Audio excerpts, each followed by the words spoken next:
Zero में खोलिए। 5 4 3 2 1 में खोलिए। में खोलिए।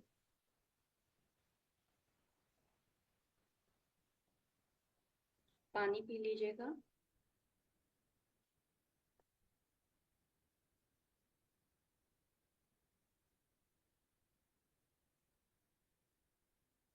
आप ध्यान से बाहर आ गए होंगे।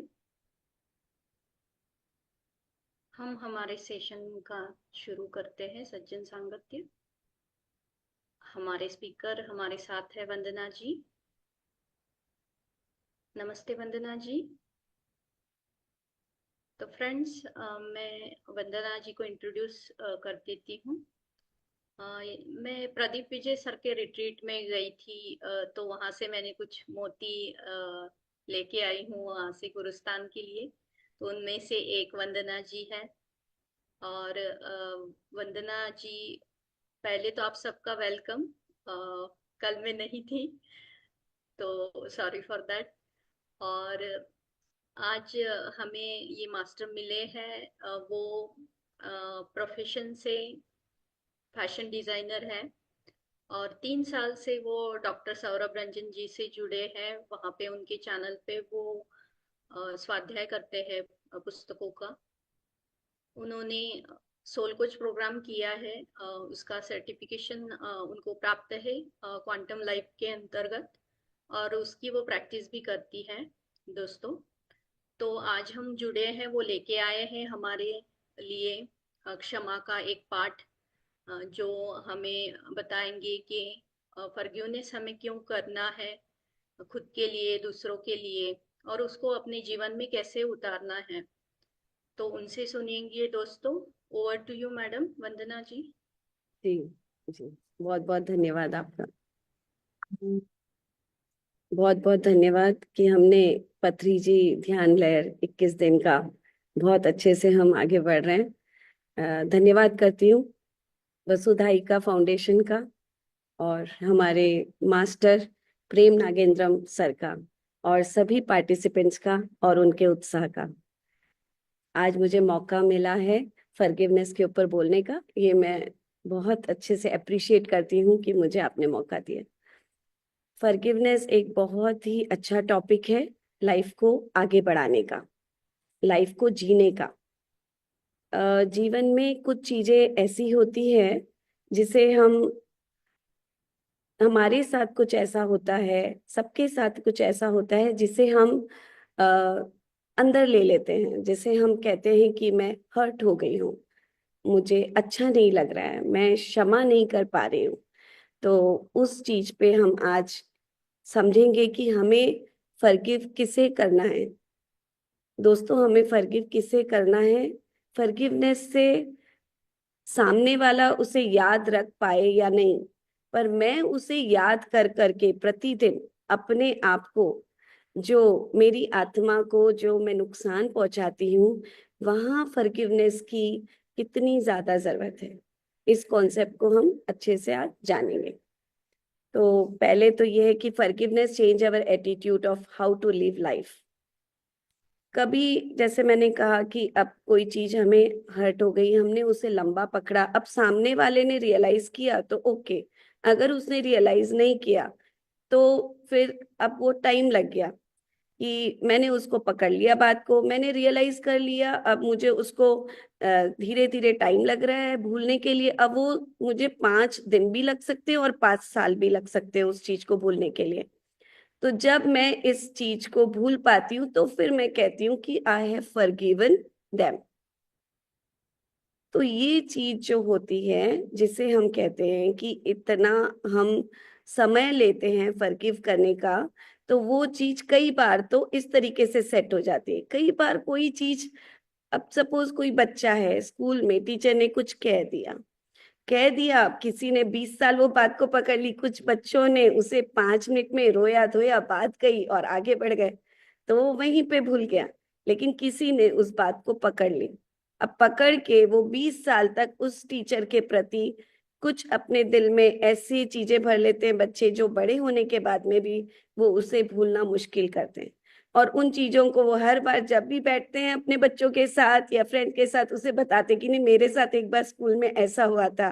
टीचर्स और उसके कॉन्सेप्ट बना लेते कि टीचर्स तो ऐसे होती है, टीचर्स तो इतनी स्ट्रिक्ट थी हमारी।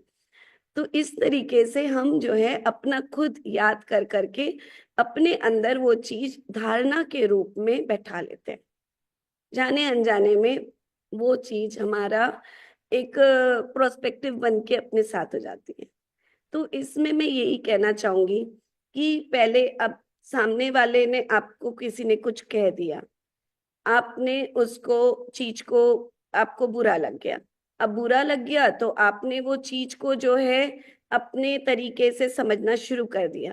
अब ये देखिए सामने वाला उस चीज को अवेयर है कि नहीं, उसने यहाँ पे बैठाया या नहीं, या उसे पता ही नहीं।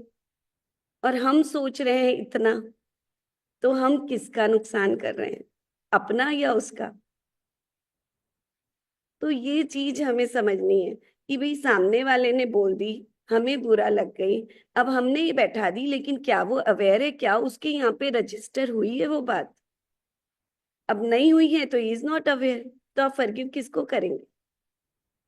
To whom you going to forgive them? जब उसे पता ही नहीं, और उसे पता कर मतलब उसे रजिस्टर, उसे ये महसूस ही नहीं है कि उसने कुछ कह दिया कह के वो चले गया, और आपने वो बात पकड़ ली। अब पकड़ के आपने उस चीज को बुरा मान लिया। अब आपके नजरिए में ये हुआ कि उसने गलत किया। अब कुछ सिचुएशन में ऐसे होती है कि सामने वाला रियलाइज कर लेता है, किसी में तो रियलाइज नहीं करता, और किसी में क्या है वो रियलाइज कर लेता है। रियलाइज कर लेता है तो उसको गिल्ट फीलिंग होती है, वो अपोलोजाइज करता है कि भाई ठीक है, मैंने मेरे से ये गलती हो गई है।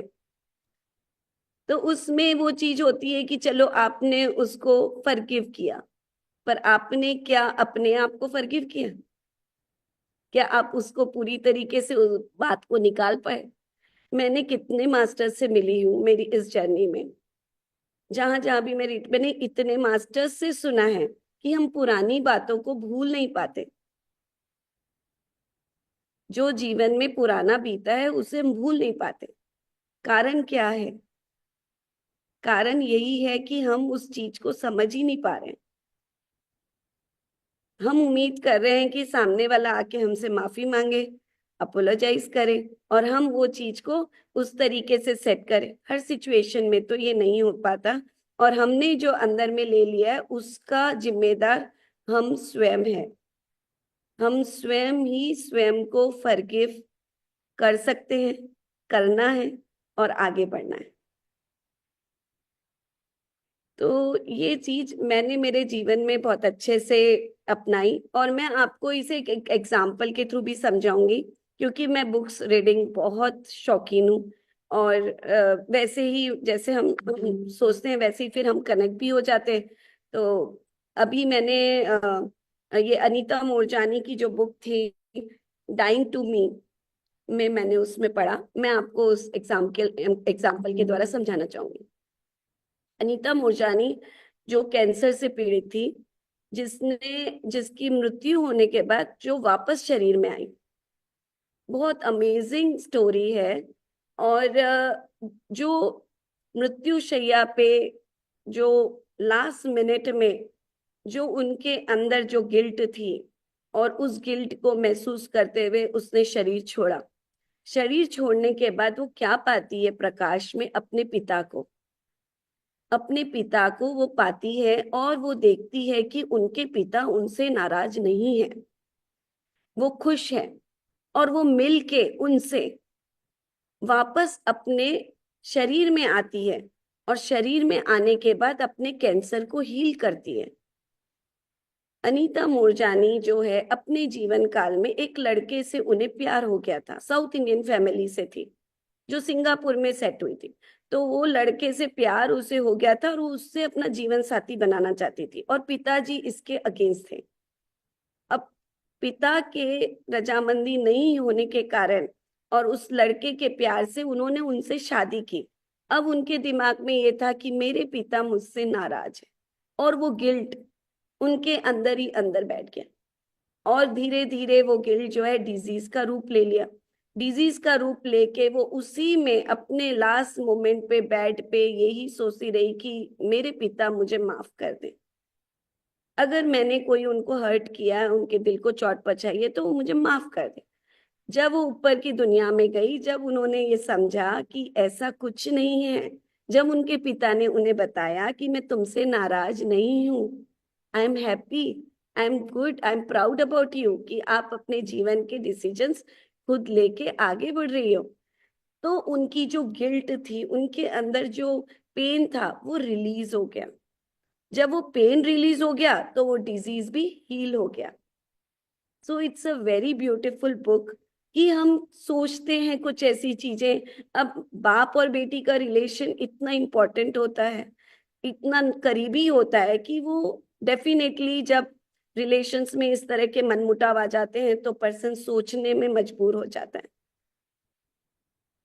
और वो जब रिलीज हो गया तो उसका डिजीज भी ठीक हो गया, and she recovered and then she wrote 3 books. तो ये बहुत ही, मेरे लिए ये बहुत सीखने की बात थी। दूसरा, मैंने अभी जैसे प्रदीप सर का रिट्रीट जैसे सविता जी ने बताया, उसमें मैंने हार्ट चक्र के बारे में बहुत गाइडेंस उन्होंने मुझे दिया, जो मुझे बहुत समझने में लगा कि what actually we need, what actually we have to do. तो ये चीज जैसे मैं आपको ये बताऊंगी कि जो मैंने वहां पे ये किया है कि भाई आपको बैलेंस बिहेवियर, या आप ये समझ लीजिए कि बहुत ज्यादा अभी हम बैलेंस बिहेवियर रखें, बोलने में हर चीज में बैलेंस बिहेवियर सबके साथ रखें। दूसरा, सेल्फ लव।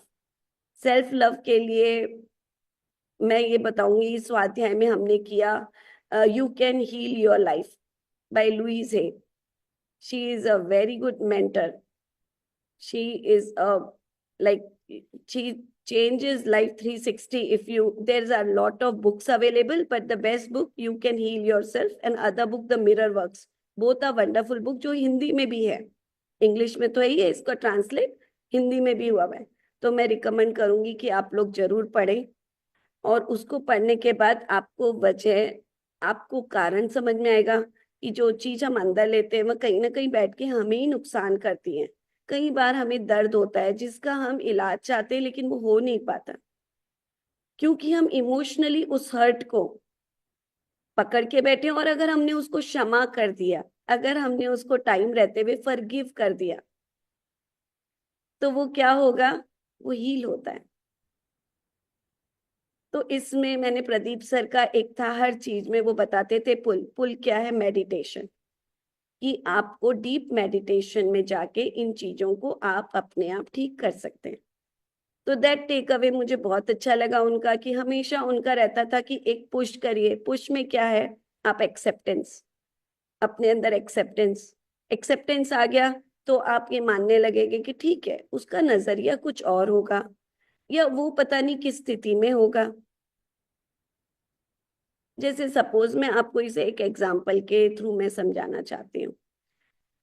सभी अगर अपना कैमरा ऑन करें तो और मजा आएगा, और बहुत अच्छा लगेगा कि हम इंटरेक्टिव कर सकेंगे सेशन को। तो मैं इसे एक और अच्छे तरीके से समझाना चाहती हूँ कि जैसे अब एक सास बहू है, और सास जो है हर दिन जैसे करीबन 25 साल से उसकी शादी हो चुकी है। मेरे पास एक चीज ऐसे आई थी एक मित्र की, और वो ये देख रही थी कि जो सास है वो कुछ ना कुछ गलती निकालती है, हर बार किसी बात पे बहू की गलती निकालती है। अब गलतियां जो निकाल रही है बहू की, तो वो कुछ ना कुछ ढूंढ लेती है। सपोज बहू ने खाना बनाया या कुछ काम किया, तो सास कुछ ना कुछ एक उसे गलती निकाल के बताती है कि ये जो है, तुमने ऐसे और करती तो और बेटर रहता। अब ये चीज बहू को समझ नहीं आ रही कि भाई मैं कितना भी अच्छा करूं, और सास गलती निकालती है। तो वो क्या हो गया, उसको पाइल हो गया। अब इतने साल हो गए, अब हम बोल भी नहीं सकते उस लेडी को कि भाई तुम धैर्य रखो। वो कह रही 25 साल से यही चल रहा है मेरे जीवन में, अब क्या किया जाए, अब क्या समझाएंगे कि जब 25 साल से मेरी सास और मेरा हस्बैंड, एक ही बेटा, तो 25 साल से सास मुझे कह रही है कि तुमने ये ठीक नहीं किया, तुम्हारा ये सही नहीं है, तुमको और अच्छे से ऐसे करना चाहिए। तो अब क्या किया जाए? तो उस चीज में मुझे, जैसे मैंने कहा कि ठीक है, तुम एक बार अपने आप को सास की जगह रख के देखो। तुम भूल जाओ कि तुम बहू हो, तुम सास हो। अब तुम अपनी इनसिक्योरिटी को देखो। अब वो सास के पति नहीं थे, लड़का एक। अब वो इनसिक्योर कि बेटा मेरे से अलग नहीं हो जाए कहीं, बेटा मेरे से दूर नहीं हो जाए। इसका उसने क्या एस्केप निकाला कि बहू को कुछ ना कुछ बोलूंगी तो बेटा मेरा दर्द समझेगा और बेटा मेरे से जुड़ा हुआ रहेगा। ये चीज समझ के उसने अपनी लाइफ को ये किया। अब उस चीज में क्या हुआ कि जो पहले उसने एक दो बार अपनाया होगा सास ने और वो सफल हो गया। सफल हो गया तो उसने अपनी हैबिट बना ली, रोजमर्रा की जिंदगी में उसने हैबिट बना ली। तो बहू एकदम से रियलाइज हो गई। ये चीज तो मैं सोच ही समझ ही नहीं पाई कि एक ही बेटा है, हस्बैंड है नहीं, and to attach to grass the concentration और attachment of the son, she is doing this. और वो हैबिट में आ गई। तब उन्होंने कहा कि हाँ, उन्होंने मेरे बच्चों को भी ये करने की कोशिश की, पर बच्चे तो नहीं डाइवर्ट हुए, पर अपने बेटे को उन्होंने इस चीज में ले लिया कि बच्चा सुनता था, एहसास होता था कि हाँ मेरी माँ है, उसको ये तकलीफ नहीं होना चाहिए, ये नहीं होना चाहिए। तो वो थोड़ा सा पैम्पर करता था अपनी माँ को और माँ को अच्छा लगता था। तो आप समझ रहे, जीवन में कई चीजें होती हैं, अलग अलग रिलेशन में अलग अलग तरीके से, माँ बेटी के, सास बहू के, पति पत्नी के। तो ये चीजें जब होती है तो काफी यंग ग्रुप है, काफी यंग बच्चे हैं जो अभी से, बहुत सी बढ़िया बात है कि इतना इंटरेस्ट ले रहे हैं। अ, बहुत मस्त। आपको समझ में आ रहा है सब कुछ? तो बात यही है कि भाई तुमने तो एक बार हमें पीड़ा दी और हमने क्या किया, उस पीड़ा को हर दिन याद करके, 20 साल पहले तुमने एक बात बोली, वो 20 साल में अगर मैंने 20 बार भी या 50 बार भी उस पीड़ा को बार बार दोहराया, याद किया, तो मैंने अपने आप को कितनी तकलीफ दी है। अब ये तो है कि जैसे मैंने एग्जांपल बताया, उसमें कार्मिक तो है ही है। अब कार्मिक बोलने से सामने वाले तो अभी वो सेट नहीं होगा, क्योंकि ये जीवन तो जी रहा है, ये तो दिख ही रहा है कि सास बहू में कार्मिक है।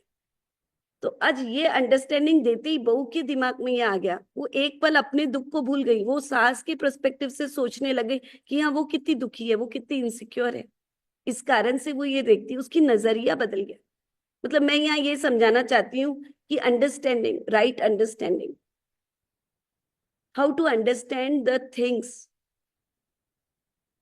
इन a right proper way and then accept it. ये कर रही है ऐसे, इसके पीछे इतनी, इसकी इतनी इनसिक्योरिटी है, इसका ये कारण है। फिर आप उससे कम्युनिकेट भी कर सकते हो सामने वाले से, क्या आपको ऐसे लगता है, लेकिन मैं आपको छोड़ के कभी नहीं जाऊंगी, आप हमारे दिल में रहते हो। तो ये चीजें ठीक हो सकती है। ये हम करके देख सकते हैं इस चीजों को, कई बार ये चीजें बहुत आसानी से रिलीज हो जाती हैं। To releasing the things in a proper positive way is wonderful to move ahead life. तो एक बहुत सुंदर मेडिटेशन, सॉरी, फॉरगिवनेस का प्रेयर है जो मैं करती हूँ। मैंने अपने बाथरूम में सुबह सुबह वहां लगा रखा है, तो आज मुझे मौका मिला, शायद इसीलिए मुझे ये फॉरगिवनेस पे मौका मिला बोलने का। तो मैं चाहती हूँ कि आप सब आंखें बंद कर लें और अपने ही मन में, मैं एक सेंटेंस बोलूंगी, मैं 2 सेकंड रुकूंगी, आप उस लाइन को दोहराएं। So very beautiful prayer. तो ये प्राणिक हीलिंग मैंने कोर्स किया, I am a pranic healing also certified. तो उसमें मैंने ये सीखा था। तो मैं यहाँ पे, जब ये टॉपिक से ही रिलेटेड है, तो मैं यहाँ वो प्रेयर करना चाहूंगी। तो सब आंखें बंद कर लें। Forgiveness is matter of doing the right thing.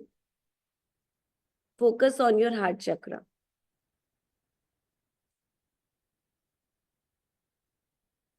I forgive myself and all those who have caused me injury and pain. you have to repeat in your mind. I forgive myself and all those who have caused me injury and pain. I release all the guilt, all the hurt right now.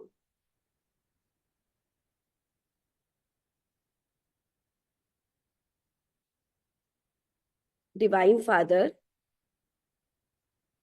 I humbly ask your Divine Father, I humbly ask your forgiveness for all my unwholesome thoughts, deeds, and feelings.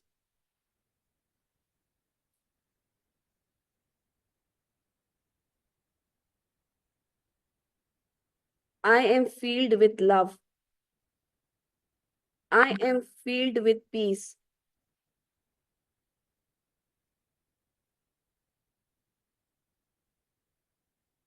My body is becoming healthier and healthier. So be it. So be it. So be it. Take your time to come out.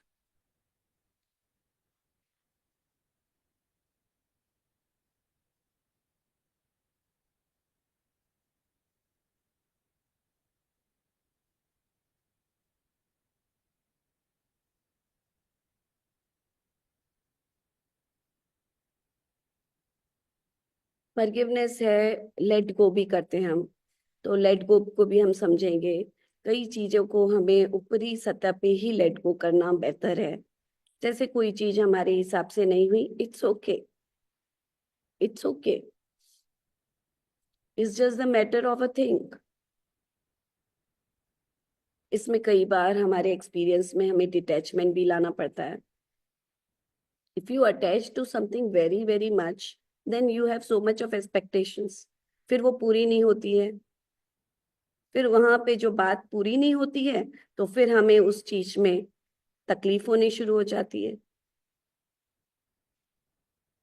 जब तकलीफ होती है तो फिर क्षमा पे आ जाते हैं। सो बेटर कि हम थोड़ा सा डिटैचमेंट को अपनाएं। अभी मैंने जो लास्ट सेशन में बुक्स ली थी, द गॉड मैसेजेस, उसमें बहुत ही beautiful God messages to the world, that chapter has so beautiful explanation about the forgiveness. That also I want to read from the English book है, लेकिन मैंने हिंदी में ट्रांसलेट किया है और उसको आपके सामने पढ़ना चाहूंगी। Understanding replace forgiveness in the mind of the master. We are all collectively co creating.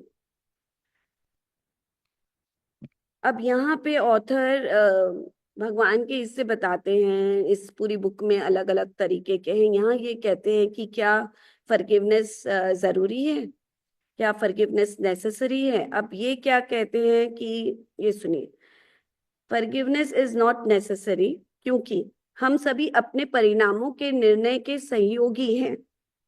हर अनुभव कृतज्ञता और उत्सव का कारण है।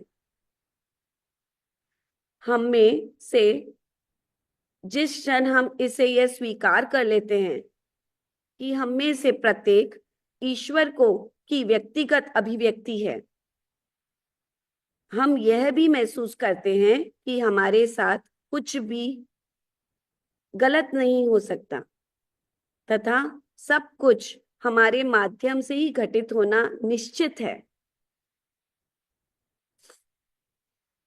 सभी कुछ पृथ्वी पर संयोगात्मक प्रक्रिया के तहत सह निर्मित किया जा रहा है, जो कि इसके अलग अलग भागों की अभिव्यक्ति और अनुभव के माध्यम से संपूर्णता के एजेंडा को पूरा करता है। ईश्वर के एजेंडा को हम पूरा करते हैं, एक एक अनुभव को अंदर से अपनाते हुए, एक्सपीरियंस लेते हुए।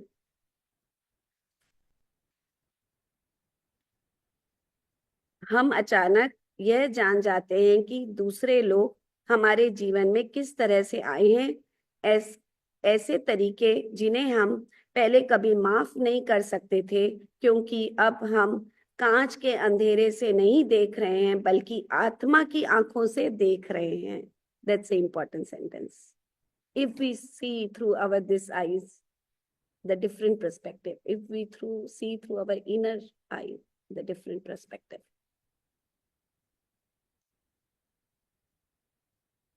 So अब हम उस तरीके से नहीं देख रहे हैं जैसे समय दिखा रहा है, हमें सामने दिख रहा है. अब हम उस तरीके से देख रहे हैं जैसे हम अंदर से देख रहे हैं, समझ रहे हैं, बेटर अंडरस्टैंडिंग में समझ रहे हैं क्या हो रहा है. ठीक है,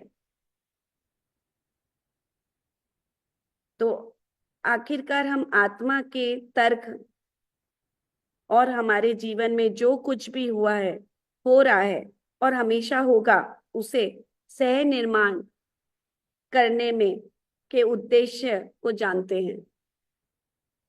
हम जानते हैं कि हमारा डेवलपमेंट कैसे होगा, हमारी आत्मा की ग्रोथ कैसे होगी, हमारे खुद के एक्सपीरियंस से, हमारे खुद के अनुभव से और राइट अंडरस्टैंडिंग से.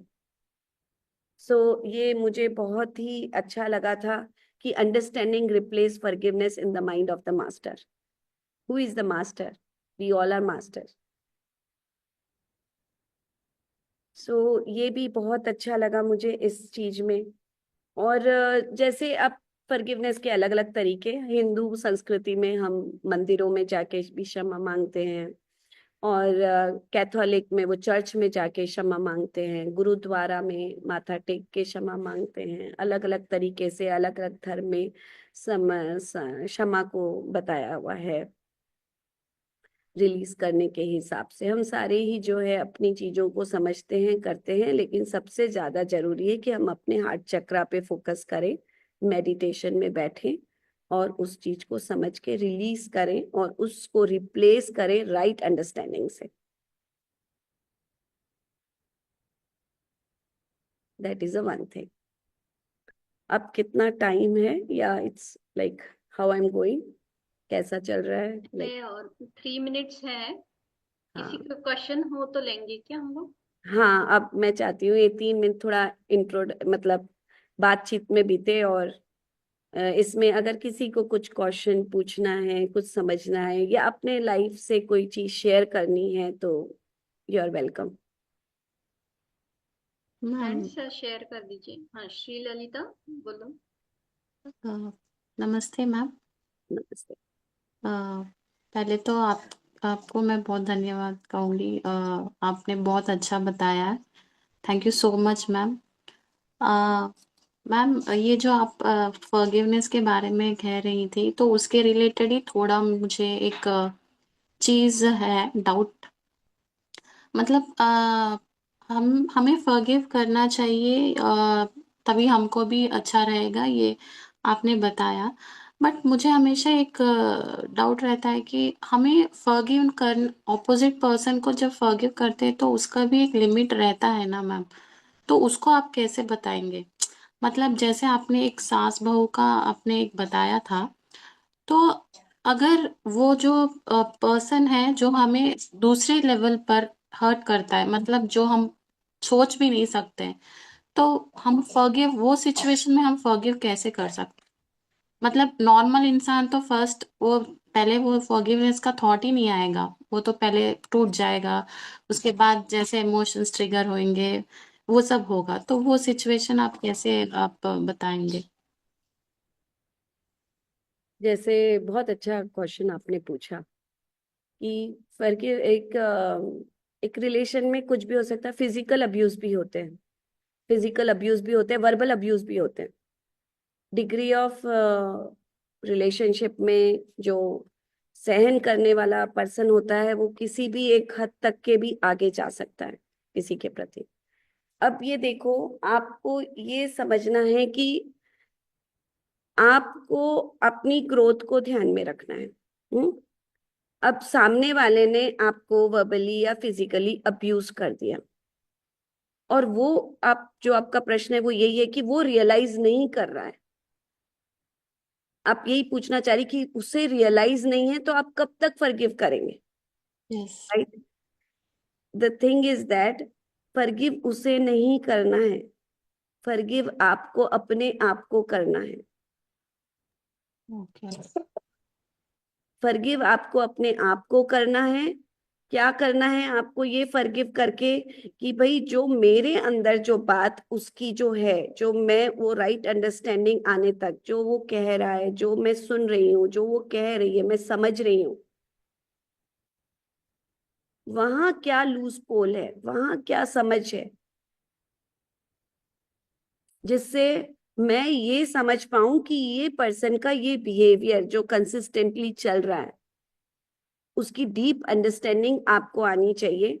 और आपको ये आना चाहिए कि भाई फॉरगिव मुझे अपने आप को करना है कि मैं जो अंदर में, दिल में, मेरी आत्मा में या हार्ट चक्रा में जो बात लेके रखी हूं, मैं उस बात को रिलीज करूं। इसमें आपको बेस्ट हील रहेगा if you can read this book, you can heal your life by Louise Hay. I read twice, I took स्वाध्याय also on this. Okay. It's wonderful book. I give it to my daughter also, मैंने मेरे family members को दी है, because ये book आपको कारण भी बताती है, कारण के रेमेडीज भी बताती हैं, और आपको ये बताती है कि कॉन्सिक्वेंसेस क्या क्या थे जिस वजह से। और एक आपके लिए, आप नॉन वायलेंस कम्युनिकेशन शुरू कर दीजिए। नॉन वायलेंस कम्युनिकेशन के लिए बहुत अच्छी बुक है रोजेल। रोजेल की बुक है, इट्स ए इंग्लिश ऑथर, पर हिंदी में नहीं मिलेगी वो book. That book is wonderful. If you go through that book, it's non violence communication, it's a wonderful book. आप एक वो भी बुक मैं रिकमेंड करती हूँ कि आप मंगा के पढ़ें। उस बुक में ऑथर ने इतना प्यार से समझाया है कि हर एक जन की है ना एक अंदर की नीड होती है। जैसे उस एग्जाम्पल में हमने समझा कि सास की एक अंदर की नीड थी, इनसिक्योरिटी तो थी, मगर उसके पास पैसा कहाँ था, जो भी था बेटे और बहू के ऊपर डिपेंड थी वो, है ना। अब यहाँ पे वही ऑथर समझाते हैं कि हर एक पर्सन की एक नीड होती है। अगर आप उस नीड को, the compassion in your heart, वो समझ लें, तो वो अंडरस्टैंडिंग आते ही आप जो है उस सिचुएशन में नॉन वायलेंस कम्युनिकेशन करके उस राइट अंडरस्टैंडिंग को ला सकते हैं। Okay ma'am. तो इसमें सॉल्यूशन ये नहीं है कि आप फाइट के बदले फाइट दो। इसमें ये सॉल्यूशन नहीं है कि आप एट द एंड टीयर्स आए। इसमें आप लोअर एनर्जीज में चले जाओगे। तो आपके लिए मेडिटेशन, जैसे कि प्रदीप सर तो हर एक चीज का, हर एक चक्र का एक ही चीज, pull deep meditation, regular meditation. So that was my intake from that कि आपको मेडिटेशन इज अ पावर, आप उसको बढ़ाएं। अंडरस्टैंडिंग आएगी आपकी, बुक्स पढ़े, समझे चीजों को, आपको सॉल्यूशंस उसमें निकले। क्योंकि देखिए कहीं ना कहीं कार्मिक तो है ही, बिगर कार्मिक के ये ऐसे नहीं होता है, कार्मिक यस। है। तो वो चीजें आएगी आएगी। तो अब राइट अंडरस्टैंडिंग, राइट समझ से, राइट शांति से हमें कैसे क्षमा को अपनाना है और अपने आप को क्षमा करते हुए आगे बढ़ना है, वो वंडरफुल है। Thank you ma'am, thank you so much. Thank you. Thank you friends. किसी के क्वेश्चन है? रानी जी, संध्या जी।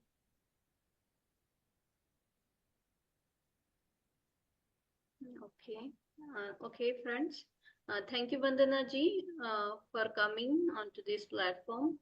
और फिर से हम आपको बुलाते रहेंगे, जरूर आते रहिएगा।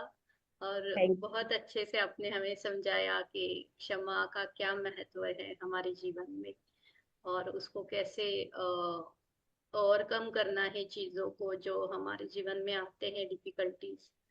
तो thank you very much for you everything. So much, thank you, love you all, thank you. अभी हम लीव करेंगे वेनिला।